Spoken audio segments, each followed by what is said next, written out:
এই প্রসঙ্গে আমি একটাই কথা বলতে চাই।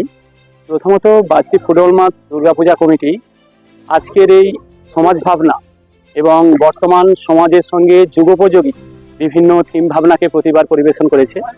তো বর্তমানে বিশ্ব উষ্ণায়নের যুগ, জগৎ জুড়ে আপনারা জানেন কিছুদিন আগে আমফান গেছে, প্রচুর বৃক্ষের নষ্ট হয়ে গেছে।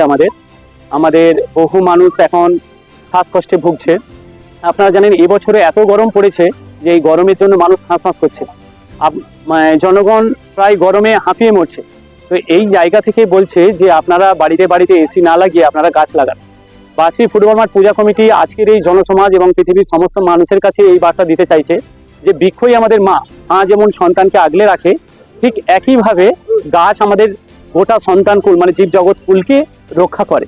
তাই সেই গাছ লাগানোর মধ্য দিয়ে আমরা আমাদের মাকে বাঁচাতে পারবো। তাই আমাদের এই ভাবনা চিন্তা এই জগৎ বা পৃথিবীকে সুস্থ রাখতে এই